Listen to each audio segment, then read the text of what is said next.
November 13, 2017, 9:37 a.m. EST. An Ontario politician's proposal to ban pedestrians from using mobile phones while crossing the street is a perfect, if absurd, example of just how attached Canadians are to their smartphones. So it came as no surprise when the federal telecom and broadcast regulator reported massive growth in the wireless sector in its annual report on the state of Canada's $66.6 billion communications industry. Its report came on the heels of yet another quarter of impressive financial results from Canada's 5 biggest communications companies.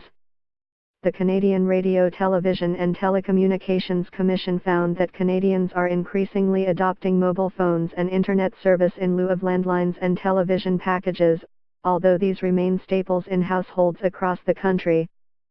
Here's a look at 4 interesting tidbits from the 387-page report. Competition to hear Canada's biggest wireless providers tell it, competition couldn't be hotter as they jockey for customers.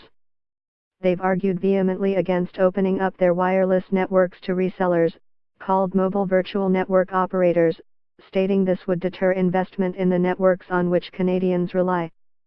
The big 3 wireless players BCE Incorporated, Rogers Communications include, and TELUS Corp also argued the next spectrum auction shouldn't favor smaller regional players.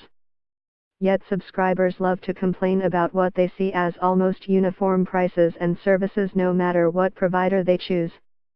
The CRTC added some fuel to the debate with the finding that the big 3 did in fact lose a fraction of their grip on power in 2016. Their collective market share fell to 89% from 90% in 2015. That said, the biggest players consolidated power across the entire communications industry, which includes internet, TV and landlines. The 5 largest companies accounted for 83% of all revenue in 2016, up from 82% in 2015.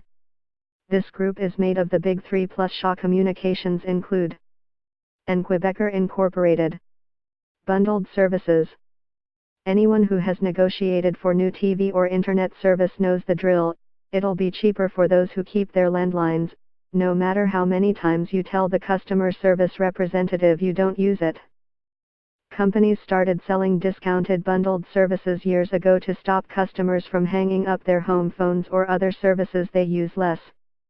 But it seems Canadians might be tiring of bundled deals. In 2016, 9.6 million subscriptions included bundled services, down 5.3% from 10.2 million in 2015. The CRTC found a peak of 10.4 million bundled subscriptions in 2013 and 2014, which shows that the market might have reached its saturation point in 2014.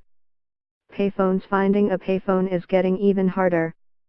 Only 57,542 payphones remained across the country in 2016, a drop of 9,455 from the 66,997 payphones left in 2015. It's even more difficult to spot a person paying 50 cents to use a payphone. Average revenue per payphone dropped to $385, down 6.7% from $413 in 2015. That's about 2 calls per day.